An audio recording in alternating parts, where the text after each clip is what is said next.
Hi guys, ഇപ്പോൾ ഉച്ചയായല്ലേ. അപ്പോൾ ഞാൻ ഇപ്പോൾ വന്നത് എന്താണെന്ന് വിചാരിച്ചല്ലേ, ഇന്ന് സൺഡേ അല്ലേ. അപ്പോൾ ഇവർ ഫിഷ് കൊണ്ടുവന്നു. അപ്പോൾ ഞാൻ വിചാരിച്ചു ഞങ്ങൾ കൊടകൽ സ്റ്റൈലിൽ ഫിഷ് ഫ്രൈ ഉണ്ടാക്കാം. അത് വീഡിയോ ആക്കിയിട്ട് ഇങ്ങനെ അപ്ലോഡ് ചെയ്യാമെന്ന് വിചാരിച്ചേ. ഫിഷിൻ്റെ പേരൊന്നും അറിഞ്ഞുകൂടാ, ഏതോ ഒരു വലിയ ഫിഷ്. അപ്പോൾ നമുക്ക് ഇന്ന് ഫിഷ് ഫ്രൈ ആക്കാം ഗൈസ്. അതിന് എന്തൊക്കെ വേണമെന്ന് ഞാൻ ഇപ്പോൾ പറഞ്ഞുതരാവേ. കമാൻ. ഇത് ഫ്രൈ ആക്കാൻ ഫിഷ് മഞ്ഞൾപ്പൊടി ഇട്ട് മുളക് പൊടി ഇട്ട് ഇനി നമുക്ക് കുറച്ച് പെപ്പർ ഇടാം. പെപ്പർ ഇടാം കുറച്ച്.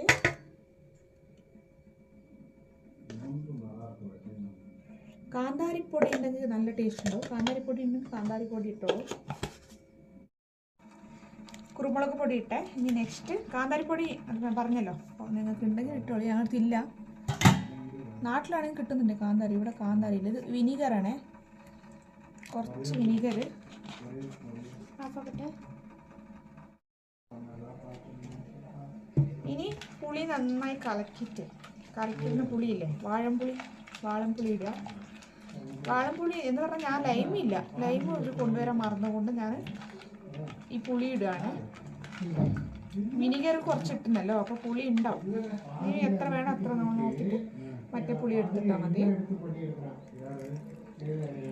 പക്ഷെ കാന്താരി പൊടിയാണ് ഫ്രൈക്ക് നല്ല ടേസ്റ്റ്. ഇതിട്ടു.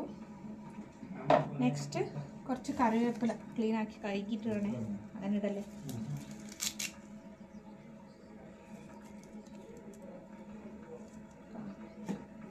ഇതിട്ടു. ഞാൻ കുറച്ച് ഫിഷിൻ്റെ ഫ്രൈ മസാല ഉണ്ടല്ലേ, ഫിഷ് ഫ്രൈ മസാല, അത് കുറച്ച് ഇടുന്നുണ്ട്. അത് മാത്രമാകുമ്പോൾ തിക്നെസ് ഉണ്ടാവില്ല. അപ്പോൾ ഇത് കുറച്ചിട്ടാൽ നല്ല ടേസ്റ്റ് ഉണ്ടാവും. അപ്പോൾ കുറച്ച് ഫിഷ് ഫ്രൈ മസാല ഇട്ടു. നന്നായി യോജിപ്പിച്ചെടുക്കാം.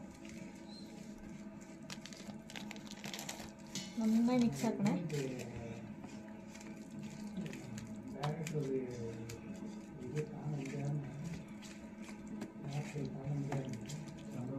ഇത് ഇത്ര മിക്സ് ആക്കിയിട്ട് ഇതിന് ഫിഷിൽ മിക്സ് ആക്കിയിട്ട് നിങ്ങൾ റവൽ മിക്സ് ആക്കിയിട്ട് ഫ്രൈ ആക്കി നല്ല ടേസ്റ്റ് ഉണ്ടാവും. പക്ഷെ ഇവിടെ ആർക്കും ഇഷ്ടമില്ലാത്തത് കൊണ്ട് ഞാൻ റവ ക്യാൻസലാക്കുന്നുണ്ട്. ഈ മസാലയിൽ ഉപ്പുണ്ടാവും, അപ്പോൾ നമ്മൾ ഉപ്പ് നോക്കിയിട്ട് ഉപ്പിട്ടാൽ മതി. ഉപ്പ് കുറവുണ്ട്, മസാലയിൽ അത്ര ഉപ്പില്ല, അതുകൊണ്ട് ഞാൻ കുറച്ച് ഉപ്പ് ഇടുന്നുണ്ട്. നിങ്ങൾ ഉപ്പ് നോക്കിയിട്ട് ഇട്ടാൽ മതി.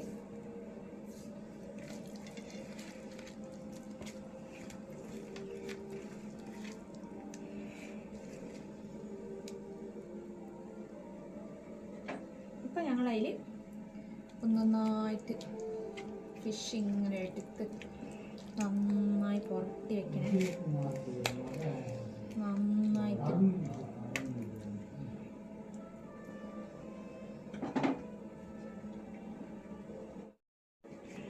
ഇത് ഇഞ്ചിയും വെളുത്തുള്ളിൻ്റെ പേസ്റ്റ് ഇടണേ.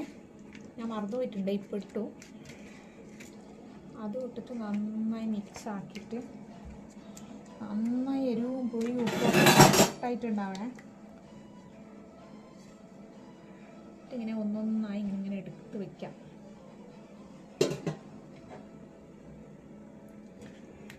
ഓരോരോ പീസായിട്ട് നന്നായിട്ട് എല്ലാ സ്ഥലത്തും ഉപ്പും പുളിയും എരിവും എല്ലാം നന്നായി പിടിക്കണം.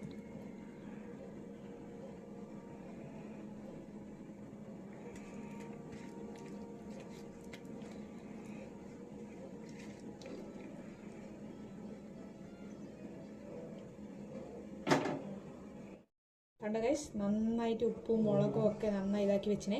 നിങ്ങളുടെ അടുത്ത് പിന്നെ ഒരു കാര്യം പറയാൻ മറന്നേ, ചെറുള്ളി ഇല്ലേ, അതുണ്ടെങ്കിൽ അതും പേസ്റ്റ് ആക്കിയിട്ട് കൂടെ ഇട്ടോളൂ.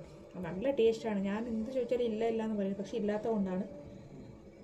ചെറുള്ളി ഇഞ്ചി പേസ്റ്റ് ഇട്ടിട്ട് നന്നായി ഇത് കൂടെ മിക്സ് ആക്കിയിട്ട് ഇടണേ, നല്ല ടേസ്റ്റ് ഉണ്ടാവും. അപ്പോൾ റെഡിയായി. ഇത് കുറച്ച് പുളി ഉപ്പൊക്കെ പിടിക്കട്ടെ, നമുക്ക് പിന്നെ ഉണ്ടാക്കാം. അപ്പോൾ കോക്കനട്ട് ഓയിലാണേ, കാലിയാ തണുപ്പിന് കട്ട കെട്ടിപ്പോയി. അപ്പോൾ ഓയിൽ ഒന്ന് ചൂടാവട്ടെ, നമുക്ക് ഫിഷ് ഇടാം. നല്ല ഉപ്പ് മുളകൊക്കെ നന്നായി പിടിച്ചിന്, പുളിയൊക്കെ.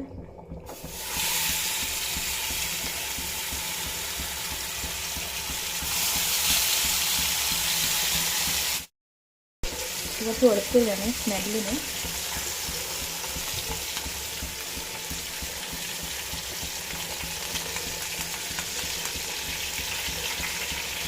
കറിവേപ്പിലൊക്കെ നന്നായി കഴുകി തീരാക്കണേ. കഴുകി ഉണക്കി വെക്കണം. നന്നായി ഫ്രൈ ആവട്ടെ, എന്നിട്ട് കാണിക്കാത്ത. കണ്ട ഗൈസ്, നന്നായി ഫ്രൈ ആയിട്ട് വരുന്നുണ്ട്. ഫിഷ് റെഡിയായി. ഇനി ഞാനൊരു സർവിങ് ബൗളിൽ ഇടട്ടെ ഫിഷിനെ, എന്നിട്ട് കാണിക്കാം. കണ്ട ഗൈസ്, ഫിഷ് ഫ്രൈ. ഞാനുണ്ടാക്കിയ ഫിഷ് ഫ്രൈ നല്ലതാണ് കാണാൻ, നല്ല സ്റ്റൈലല്ലേ കാണാൻ. കഴിച്ചിട്ടായിരുന്നു പറ, സ്റ്റൈലുണ്ടായിട്ട് കാര്യമില്ലല്ലോ. ചൂട്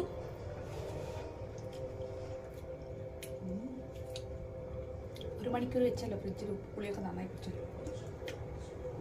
നല്ല ടേസ്റ്റാണ്.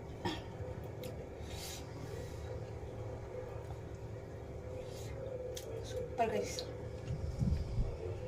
നിങ്ങൾ ഉണ്ടാക്കി നോക്കണേ. കാന്താരിപ്പൊടി മറക്കണ്ട. ഈ പെപ്പരും മുളക് പൊടിയെക്കാളും കാന്താരിപ്പൊടിയാണ് ബെസ്റ്റ്. ഈ കള്ളെല്ലാം കുടിക്കൂലേ, അവർക്ക് കാന്താരിപ്പൊടിയാണ് നല്ലത്. സൈഡ് ഡിഷായിട്ട് നല്ല ടേസ്റ്റാണ്. കറിവേപ്പിലൊക്കെ നല്ല മുറിഞ്ഞു. അപ്പം ഇന്നത്തെ കുക്കിംഗ്, ഉച്ചക്കത്തെ കുക്കിംഗ് ഇവിടെ അവസാനിക്കുന്നു. എല്ലാവർക്കും ഫിഷ് ഫ്രൈ ഇഷ്ടമായെന്ന് വിചാരിക്കുന്നു. എല്ലാവരും എനിക്ക് സപ്പോർട്ടാക്കണം, സബ്സ്ക്രൈബ് ആക്കണം, ലൈക്ക് ആക്കണം പ്ലീസ് ഗൈസ്. സ്കിപ്പ് ചെയ്തിട്ട് പോലെ കേട്ടോ, വീഡിയോ കണ്ടിട്ട് സബ്സ്ക്രൈബ് ചെയ്യണേ.